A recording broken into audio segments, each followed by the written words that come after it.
about how an artwork is being made. What Nietszhe is doing, so first he takes this genre of the biography, of the autobiography, and he plays with it, he messes with it, he somehow occupies it. In the same way that, let's say, people take the genre of the video blog that you get on YouTube and do something with it. Like, do you know, for instance, the Russian hackers on YouTube? I think they're quite good. There are a couple of guys, and they do this kind of like survival videos. Oh, yeah. How you open a field of cat food by grinding it on concrete or something like that. But clearly they're not. They're just using this format of do-it-yourself or survival or various, because there are all these kind of groups that have their presence online. They use it as a vehicle for something else, for the way they kind of do stuff. Or this absolutely amazing new Russian rapper, actually he's not Russian, he is Lithuanian, Tony Cash, Tony Cash. He's now in Glastonbury. I told Isa to go and see him. But go and check his videos, Win a Lotto, for instance, because that's exactly Nietszhe. I think he's really amazing. He's Tommy Cash, yeah. He's the real deal. I strongly recommend you dig it. But don't do it now. Even though we do need to somehow finish it, so maybe one of these things. But anyway, what we're talking about here is how do you take a genre and subvert it, but also notice what Nietszhe is writing about. He's writing about hygiene, and later on you will see he's writing about what he eats and where he lives and what he drinks. So in the end, what does it mean to be wise? Well, one thing it doesn't mean is not about how many books you read. It's not about what is the size of your library, how many books you have on Kindle, or how many philosophers you can name. It's not about what you know, it's more about how you live. Notice how we still within the representational image, simulacra image. In the representational world of Plato, ideas dominate matter. Do we understand it? Yeah? Ideas dominate matter. You see it everywhere. Yeah? And what does it mean? It means that to be wise means to have good ideas. And that shifts the whole focus on your intellectual nourishment. So you have to go to a good school. Failing that, you need to have a good library. You know, if you didn't go to a really great school or some kind of public school, then you spend 9 nights reading and you educate yourself. And Nietszhe says, none of this will help you because you are locked in this way of thinking that thinks that wise comes from reading or thinking or ideas or intellect. He says, no, it all comes from the body. Yeah? Remember how we said that simulacra is the image of the body? I want you to just start getting the sense of how things are grouped. So on the side of simulacra, we have Nietszhe with his discourse of digestion. And he says, in a minute we will see that, he says, if you eat German food, you're never going to be awake. We spoke about it. Because you're going to digest so much of this meat and potatoes. You're going to be sleepy. If you want to be alert, eat fruit, drink water, live in a temperate climate, live in the mountains, not by the sea. The air in the mountains is cooler, fresher, more somehow sharp, and your thinking will be sharper because of that. He's not saying live in the city with a big library. He's not saying go to Oxford. He's not saying read, Schopenhauer. Even though he done all these things as well. He says find the right air for you. Now it could be that for you the right air is precisely the muggy air of the seaside. That's okay. There's not like one condition for everyone. But know yourself well enough to know what is good for you. It could be that wit makes you bloated and sluggish. And until you will try to take, let's say, bread out of your diet for a few months, you will never find out actually what you're capable of. But it could be someone else for whom actually pasta is the best source of energy. But you need to know yourself enough to know what works for you. And that will not come from reading any fashionable manual or following any diet or even going to any specialist. Nothing will replace you knowing something about yourself. That is very Nietszhe. So this emphasis, this shift of attention from the mind to the body, from the intellect to the senses, I would almost say this is the trajectory we've been exploring in this seminar throughout this whole year. That's why we ask not what the image is or what is a photograph, but we ask where it is. Because just by framing the question as where, we kind of encourage, we encourage ourselves to go and look for it. Yeah? Under the sofa, in the corner of the room, in the mouse hole. Where could it be? Where is it hiding? And this act of looking is already a bit more physical. Yeah, so what is the image? Let me think about it. Yeah? Because that's what we don't want. We somehow want to take thought back to where it belongs, in the body, yeah? In the being, in the artwork. Okay, any questions so far? And but he also has suffered, and his suffering is what produced the best in him by his own admission. So if we're all comfortable bourgeois types who haven't suffered, will never produce art. There is something in that, but it's not the suffering that makes you an artist. Is that makes him, maybe I think it's almost the other way around. It's being an artist makes you suffer. And I'm not sure if it is true to say that. Of course, Nietszhe, of course, suffered. He was a very ill person physically. What he is speaking about is how you. It's what Foucault is calling, in a different context, care of the self. How you care for yourself. And in that context, I don't think it matters exactly what are your circumstances, because on that level, suffering is universal. If you don't have any physical pain right now, it's just a question of time. You don't need to do anything, you just need to wait.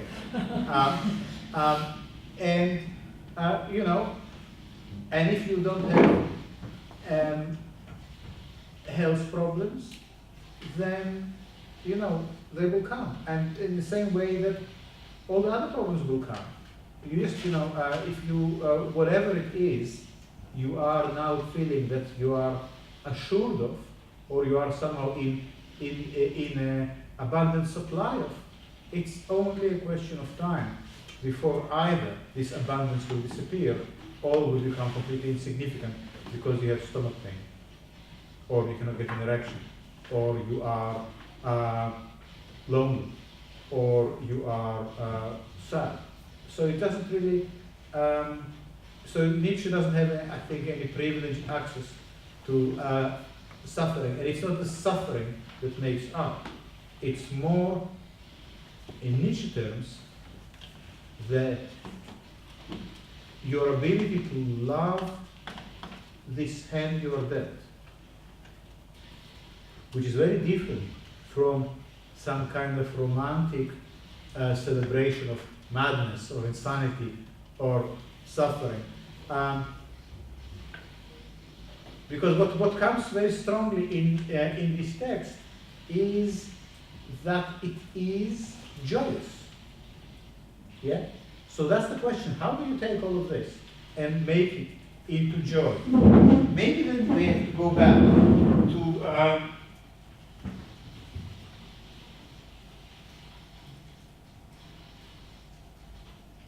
back or forward?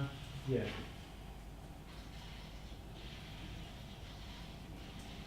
Okay.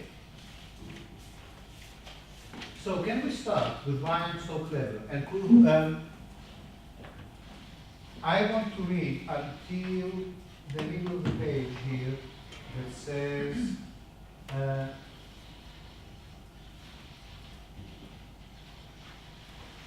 something. I'm roughly up here. So could someone start? Or Yulia, are you okay to? Yeah. Okay. Why do I know a thing or two more? Why am I so clever in general? I've never pondered questions which are not really questions. I've not squandered myself. I have no experience of actual religious difficulties, for example. It escapes me completely as to what extent I should be sinful. What does it mean, briefly? What does it mean? I have no experience of actual religious difficulties. It's not a question worth, it's not a fight worth fighting. Exactly, it's not a question for me. Good. Similarly, I lack a reliable criterion for judging pangs of conscience. From what one hears of it, a pang of conscience is not anything respectable. I do not wish to leave an action in the lurch afterwards. I would prefer to leave out as a matter of principle the bad outcome, the consequences, from the question of value. With a bad outcome, one loses far too easily the correct eye for what one has done. A pang of conscience seems to me a kind of evil eye. To honor something that has failed, all the more so because it has failed, that goes along much better with my morality.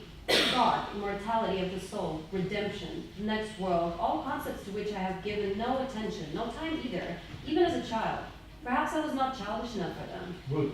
So, again, the question is, or the name of the chapter, why I am so clever. And the first thing Nietszhe tells us is one of the reasons I'm so clever is that the question of religion or God was never a question for me. You know, these kind of famous things, where do you stand on the God question? Well, Nietszhe says it has no relevance to my existence, as well as the question of bad conscience. It kind of means, I think, something along the lines of, I don't spend time dwelling on what happened. I don't punish myself for my actions. And I don't judge them in relation to some external principle. That's what he says, that's what means to him being childish. Yes, perhaps I was never childish enough to be religious or to be even concerned with these questions.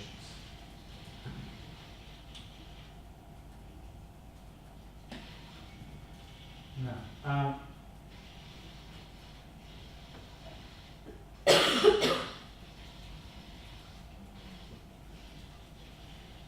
okay, now, do you know, can you find, Julia, where he says, thanks to Leipzig cooking, for example? What page is it? And it is on page 24. In toward the first summary page. Oh, I see, I found it. Thanks to Leipzig cooking, for example, I very seriously denied my will to life, at the same time as my first study of Schopenhauer. To ruin one's stomach and still have insufficient nourishment, the aforesaid cooking seems to me to have solved this problem with happy astonishment. It is said that 1866 brought about a change in this. But German cooking in general, what all does it not have on its conscience? Soup before the meal, Venetian cookbooks of the 16th century still called it alla tedesca. Overcooked meat, greasy and mealy vegetables, the degeneration of pastries into paper leaves. Add to this the downright bestial postprandial drinking habits of the ancient, and by no means merely the ancient Germans. Then you can understand the origin of the German intellect, in distressed intestines. German intellect is indigestion. It gets finished with nothing. Great. This is basically all he has to say about Hegel. He says, Hegel is just one long indigestion. It is finished with nothing. Why now, just to slightly add back this wonderful philosophical sense of humor, what does it mean finished with? What this indigestion? First, he really is talking about German food.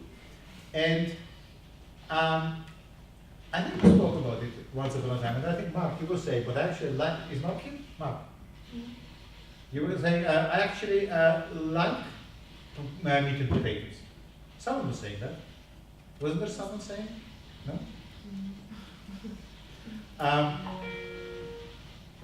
But this German food is stodgy, yeah? It's not only it slows you down because they're like a sort of python, you need to digest all this. It's also unhealthy. It gives you indigestion, so you can never actually finish with the meal. You're all the time in the process. You basically always have these lumps of meat in your intestines, slowly rotting away. That's basically what happens when you eat meat. That's universal. It's just sitting there, stuck to your intestines, slowly rotting away. You know, the piece of meat you ate 6 months ago might still be there, slowly fermenting.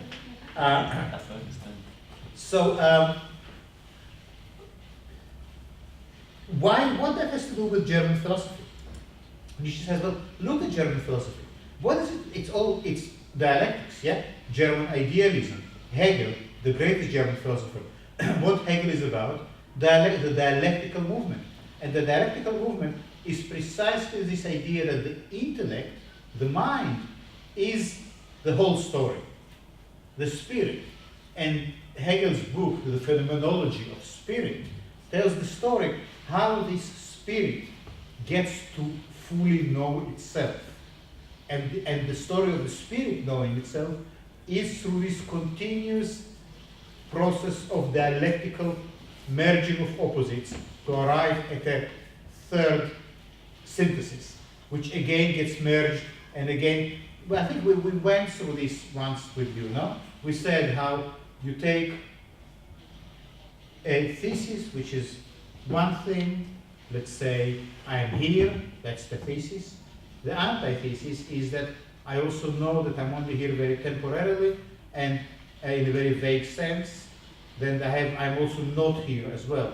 That's my thesis is I'm here. My antithesis is that ultimately, in the big scheme of things, I'm also not here. You put the two things together, the being and the not being, and you get becoming. Becoming becomes this merging of opposites. This becoming is the synthesis. And then becoming itself can be merged with other dimensions of my existence, and gradually, I just as I realized that being is not the whole story, and not being is not the whole story, but becoming, as the merging of the two gets me slightly closer to the truth, by continuously merging things, I get to know myself more and more. And that's why Nietszhe can say, look at German philosophy, it's never finished with anything. It's all the time in this dialectical process of self-representation. It is all the time suffering from indigestion.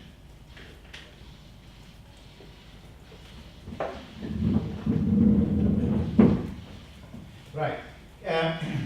So, Julia, can you continue with the English diet? Sure. But the English diet as well, which in comparison with the German, even the French diet, is a kind of return to nature that is... He is quite sharp here, don't you think? The English diet, even compared to the French, is a return to nature. Okay. That is, to cannibalism, goes profoundly against my own instinct. It seems to me that it gives the intellect heavy feet, Englishwomen's feet. The best cooking is that of Piedmont. Alcohol does not agree with me. One glass of wine or beer a day completely suffices to make my life. And Piedmont, what kind of cuisine is it, Piedmont? No? But it's, I think, and correct me if I'm wrong, it is very, very fresh Italian cuisine, which it's kind of fresh ingredients, very quickly cooked. That's what he's talking about. He says, being clever is about what you eat. And being clever, it doesn't mean that you need to eat a certain diet, but it means you need to know what works for you. So ethics here, you see, that is the main thing. Because I really feel the clock is ticking on this. But this is the main thing why I am so clever? It's not because I read more philosophy books than you. It's because I know what works for me. I know in what conditions I flourish, and I know in what conditions I get weak. I know that cleanliness is good for me, so I maintain cleanliness. I know that fruits and vegetables and light cooking is good for me, and stodgy, heavy northern food isn't. And I pick and choose. Yeah. Now it's interesting. He lives. Sorry, can I just tell you that Piedmont cuisine is rich and savoury. So I'm not sure. That completely throws my. This is on your Well, sheet. Complete. All Wikipedia is wrong. Yes. What? Tell me again. Is it? Rich and savoury. Yeah, but what's your source? It's a cookery. Not an alien. It's resource. Local meats, root vegetables, generally cooked for long periods on low heat, Yeah. letting the So flavors develop stew. slowly and giving a deliciously rich, tasty character to Piedmontese dishes. It's known for its featuring truffles and cream sauces. Oh yeah. Okay. Well, I imagine something like a stir fry, but but I think the point still stands. The point is about knowing what works for you, because he talks about himself, but he's not saying imitate me, you're going to be as clever as I am, but he says follow this path of amor fati. Amor fati, loving your fate, means rather than trying to fight my disposition to certain things, I embrace it. I try to create the conditions where I can meet what works for me. So, and now I also like this section about alcohol. Are you okay to read a little bit more? Alcohol does not agree with me. One glass of wine or beer a day completely suffices to make my life a vale of tears. In Munich live my antipodes. Granted that I grasped this a little late, I've experienced it really since childhood. As a boy, I believed wine drinking to be like tobacco smoking, at first but a youthful vanity, later a bad habit. Perhaps the Naumburger wine is partly to blame for this harsh judgment. To believe that wine enlivens, I should have to be a Christian, namely to believe what precisely for me is an absurdity.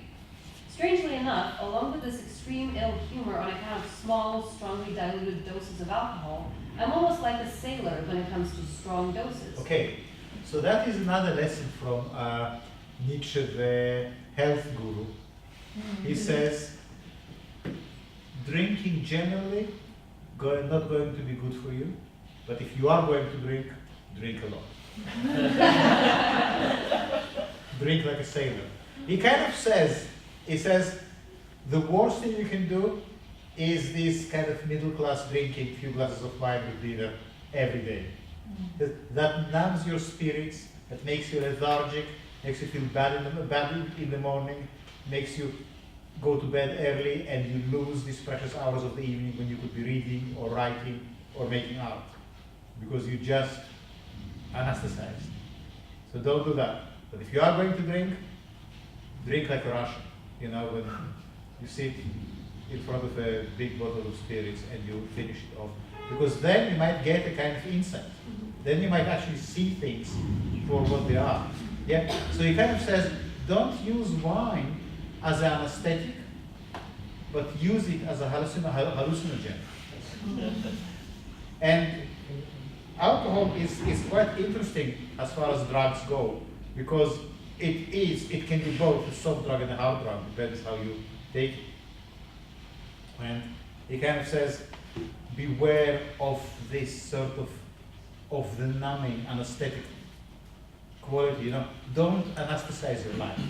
But if you want to really see things in a different light, alcohol can be helpful. Now we're going to skip a bit more. Now, later in the same paragraph, he talks about water. So he talks there about Wagner, who never drank anything, and then water does the job. Are we still on the same page? But it's kind of middle of the page. Shall I read? Water does the job. Water does the job. I prefer places where one can at all times draw water from flowing fountains, knees to rim sills. A small glass comes with me everywhere I go like a dog. In vino veritas, it appears that here too I am once again at odds with all the world over the concept of truth. To me the spirit moves upon the face of the waters. A few more... So, listen up. So he says, he is still on the subject of drinking. Also sound advice from Nietszhe, the health guru. He says, drink a lot of water, at 8 glasses a day. And he says, live in places with fresh running water, which is also kind of sounds very obvious, yeah? Because it probably was not that obvious in the 19th century. But he says, places with running water are healthier. Yeah? You want to have fresh sort of water from the stream near where you are. And the places he mentioned, Nice, Turin, they are known to have these water fountains dotted around the streets. So you always have access to this fresh water. And again, this what makes you smart. Not reading or going to galleries. Yeah?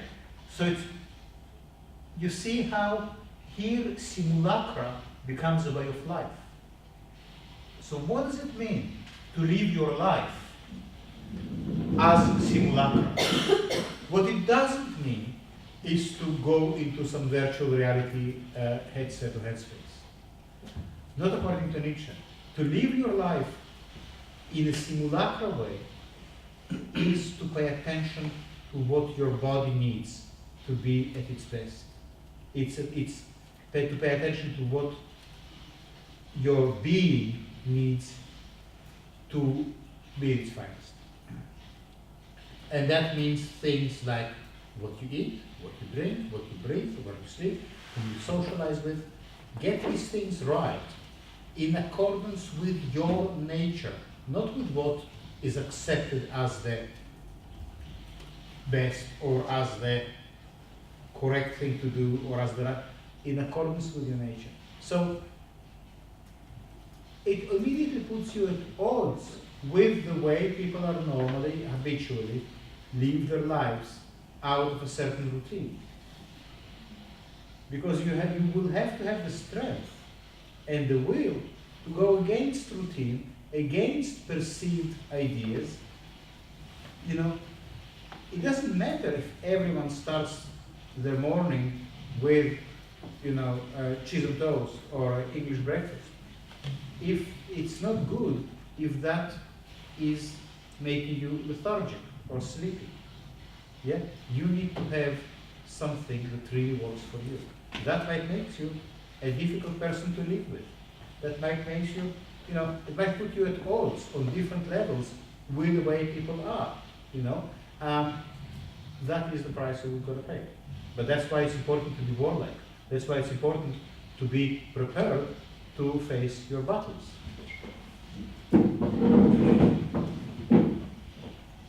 Now, Yulia, are you still okay? Yeah? Yeah? So just after that, a few more indications of my morality. A few more indications of my morality. Now, so morality, yeah? You expect, what is morality? You expect things like, I don't steal, I don't plagiarize, this kind of thing. So what does it say? A hearty meal is easier to digest than one that is too light. The whole stomach working, the first condition for a good digestion. You must know the size of your stomach. For the same reason, those lengthy meals, which I call interrupted sacrificial feasts, are not to be advised. Those at the table don't. No in between meals, no coffee spreads gloom. Tea advisable only in the morning, a little but brisk. Tea very detrimental and sicklying over the whole day if it is just a bit too weak. Each person has his own standard here, often between the narrowest and the most delicate limits. In a very agaçant climate, it is inadvisable to begin the day with tea. One should start an hour earlier with a cup of thick, oil-free cocoa. Sit as little as possible. Give credence to no thought that is not born in the open air and accompanied by free movement, in which the muscles do not also celebrate a feast. Okay, now look, this